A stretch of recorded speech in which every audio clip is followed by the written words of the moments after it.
Scotland used to grow all its own requirement for wheat and oats and barley and that kind of thing.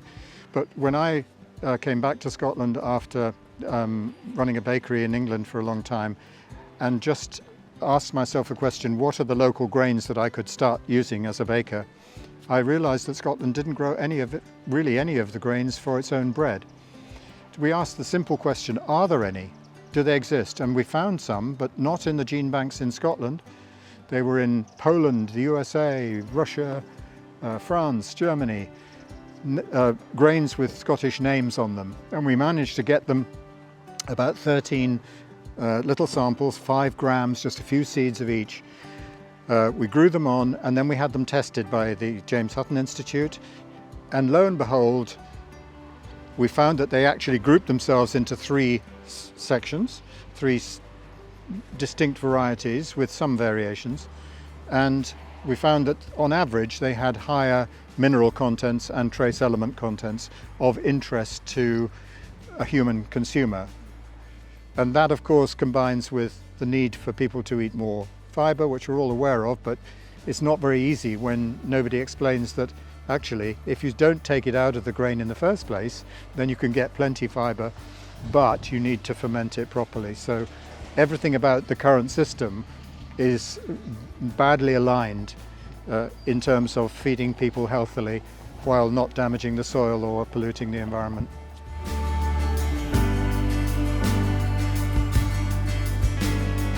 We are currently standing in what we think of as our food production area. So the farm is organised under 3 main themes: food, community and biodiversity, with those themes sort of applied across the whole 100 acres.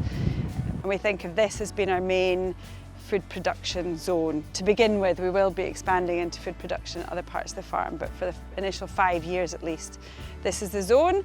So we started 2 years ago with our market garden, which is a little bit down the other end, and they've been growing vegetables initially for our own market stall up at the top end, and then last year started doing veg boxes to deliver into the local neighbourhoods, and they've expanded the number of veg boxes this year. We know it's a crop that has been bred for the Scottish climate. That's quite important to us, is working out what crops do well in our specific climate, and we also know, even more specifically than that it's been grown in Granton, which is just down the road, so it's also very well adapted to the particular climate of Edinburgh, although Granton is a much more sheltered site than this one. So we wanted to see how it would do under these conditions. Plus it's a heritage landrace variety, so it's got lots of diversity in it, which means it grows at different heights. And we like the idea of that kind of diversity and resilience in a crop. There was a volunteer here this morning, Toby, who's worked in plant breeding for a long time and is sort of helping us to think about how to create a Lauriston Farm population grain. Last year, in fact, and we'll do it again this year because it was really good, we did a history of wheat plot. So we planted a square metre of, starting from einkorn and Emer all the way up to very, very new varieties bred by James Hutton Institute of barley. And they were all in a row. So you could see very clearly, like, the ancient grains had this height on them, and all the way up, I think it was until about 1930. And then suddenly, boof, they're much shorter. And that was like in line with the machinery that was available and what farmers were needing, particularly when things scaled up. It was the older varieties that had done really well. The more modern ones, particularly because of height and weed pressure, hadn't done as well as the modern ones. So we're kind of ongoingly going to be doing that, like trying different varieties, looking at the conditions that they're growing in, thinking about like what qualities would this bring to a population and seeing if we want to incorporate it. The thing about Lauriston Farm that's maybe a bit different from conventional farms is we are 100 acres in the middle of a city, which is sort of unheard of. And so we recognise and sort of feel that a big part of what we do is about helping people to reconnect with their food. Because a lot of people in cities couldn't even tell you what an ear of wheat looks like, or oats or rye or or how it would get processed and made into bread. Like, people don't even think about these things when you're in the city. And so we kind of make it our thing is to get as many people as possible engaging with the food system via the farm. Part of it was also like we want to see, like, is there an appetite for getting loads of folk on site with scissors to cut this wheat. And it's been amazing. Like, over 180 people signed up to help with the harvest, which I was not expecting. I thought we'd be lucky if we get 30. We did say, like, because we don't have any machinery, we're going back to doing it the old way, which was when loads of folk came together to bring in the harvest. And as they still do in lots of parts of the world, like, I lived in Thailand for 20 years, all of our rice was always brought in by hand. There was no question of getting a machine to do it. So that's one of the reasons, but also we have a logistical reason. We don't even have a threshing machine, so we need to take our grain up to Fife in a van. We need to rent a van to get it up to Fife.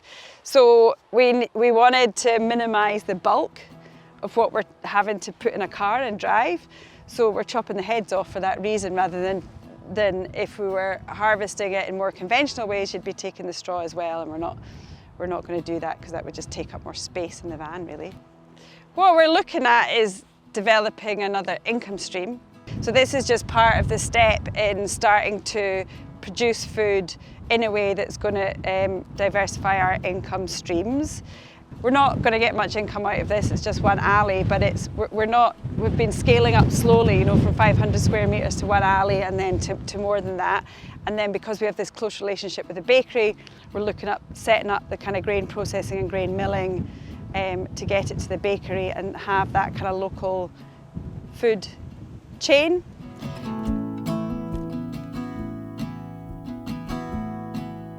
We didn't know where we were going to sell the grain. And a chance visit to a bakery in Sweden, I saw two guys working in a little bakery, making all the bread from local grain. And they had this little mill which they just tipped 75 kilos of grain into when they left in the afternoon, when they finished their shift. And they came back in the morning and they had 75 kilos of freshly milled wholemeal flour from a local farmer who was about 5 miles away, if that. And I thought, this is exactly what we need to do in Scotland. And at the same time, amazingly, Toby Anstruther, the owner of the Balkaski estate, came on one of my courses and said, if you want anyone to grow your grain for you, we've got plenty of land to be interested in looking at it. And also we've got this place called Bow House here. And so we put this little mill that we'd seen in Sweden, we found out where it came from, got it from Germany, came over here. The Bow House gave us a unit to get set up in, and we started milling this wonderful fine wholemeal flour from the local grains. And we've been doing that for the last 6 or 7 years, with grains grown from on the Balkaski estate. This place is one of the places where we can do the combination of product development, actually turning the food from the fields around us into edible and delicious food that people will want to eat and will recognize as being more nutritious. But we've also got to reach the people. So it's got to be a place for gathering, a place for coming together and doing that thing that nature does always when you actually look at it at the micro level, that benign combination of nourishment and communication, which this place is dedicated to. And we want to be part of that, and to not to conquer the world with this idea, but actually to be a little sort of a bit of a network creator, really. You know, we're a community benefit society. That means that people bought shares in it, and they nominally could get a small rate of interest on those shares, but we don't plan to sort of be that kind of organisation. So we have member shareholders, they own it. We can't sell ourselves to any other organisation. We can't be taken over. So we're for the benefit of the community. That's the structure. And we're also a charity under the Scottish charity rules, OSCAR it's called. And so that means that we have to, you know, do all the things that charities are required to do. So for instance, I'm the chairman, I can't be paid because I have to look after the interests of the charity and the beneficiaries of the charity. And the beneficiaries are not the members. The beneficiaries are the people with whom we interact doing what we do, which is getting better grain and better flour and better bread to the community in a way that aims to increase the number of people aware of the need for change, systemic change in the food system. We're competing in a world which is based on very different principles, swimming in the kind of polluted water of the present system, while saying to people, over there, there's clean water, fresh air, and a different way of being. And that's what we're trying to help support and develop.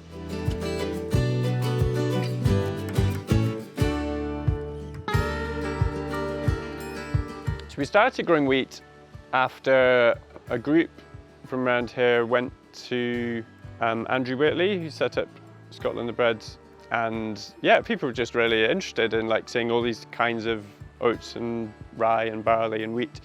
So asked if we could grow some, and Scotland the Bread at that time was setting up the Soil to Slice programme, which is giving grain, like little samples of heritage grain to community groups and then supporting them through the process of growing it, harvesting it, processing it, baking with it.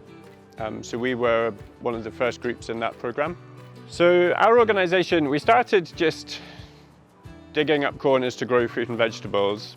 We started eating together because that was just an obvious thing to do. And now we're set up as a charity and we're about growing food together, cooking it and eating together. We have lots of meals in this garden. We find that food brings people together at all of those different stages. Our charity is specifically run by the people of Granton and for the benefit of the people of Granton. So we think a lot about our food supply and how we could have a better food supply. So you have areas of town which are much more well off than here that have fancy artisan bakeries where you can pay lots of money for a nice sourdough loaf. But with our bakery, yeah, we think the best bread needs to be for everybody. It's not fair if the only bread you can afford is an ultra-processed loaf bought in the supermarket. So we set up the bakery with a pay what you can afford model. If you've got no money one week, you still get your good bread.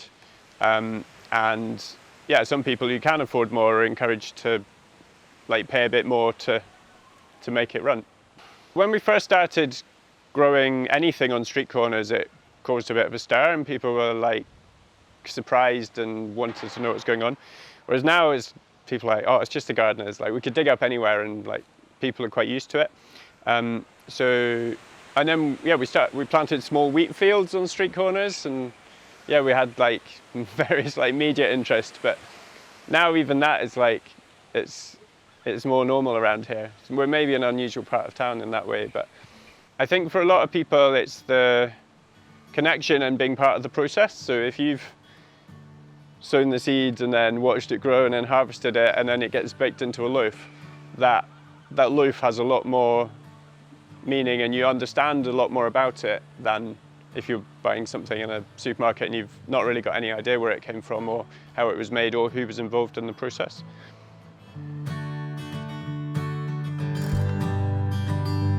The bakery has been running since 2019. It started off as a bread club in response to growing wheat at the garden, and it's developed into a bakery which opens one day a week. We try and use grain and flour from producers that we know and we know their practices and are as close as possible to us.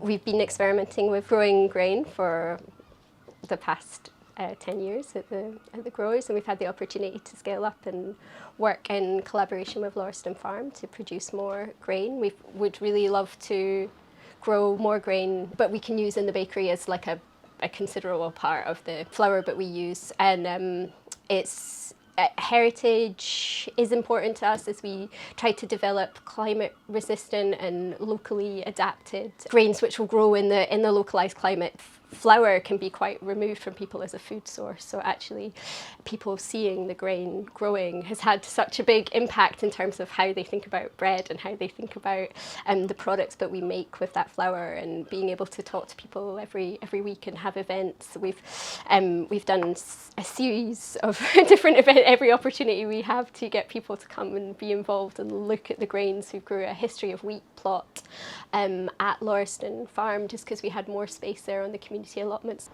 Families, people a week. We make bread which goes into the CSA scheme through Lauriston Farm. We sell at a market stall at Lauriston Farm, and we sell from the window here directly into our local community just around the corner from the community garden. So we try and reach as many people as possible in our local area. I think there are a lot of things that are sold as bread in the supermarket are not. They're processed really quickly. We know, but the bread that we make is with really good quality ingredients. It's made with care. It's made using processes, but a sourdough process and things that we have, control of, and we take a lot of time to make delicious bread. And also, having people being able to come and get a warm loaf of bread on a Saturday is like a really amazing thing. At the moment, with the climate chaos that we're facing, diversity is key, right? So if we can have a wider variety of grains that we're able to grow and that we're able to assess as doing better and under different circumstances, that is a really important thing to be doing at this time. Because a diverse landrace, that diversity within the heritage grains that we're growing, gives us a better chance of being able to grow through heavy rains, drought, winds, whatever it is that the climate is throwing at us. So I think that is the main reason, and certainly for me, that's the main reason for looking at heritage varieties that are adapted for here.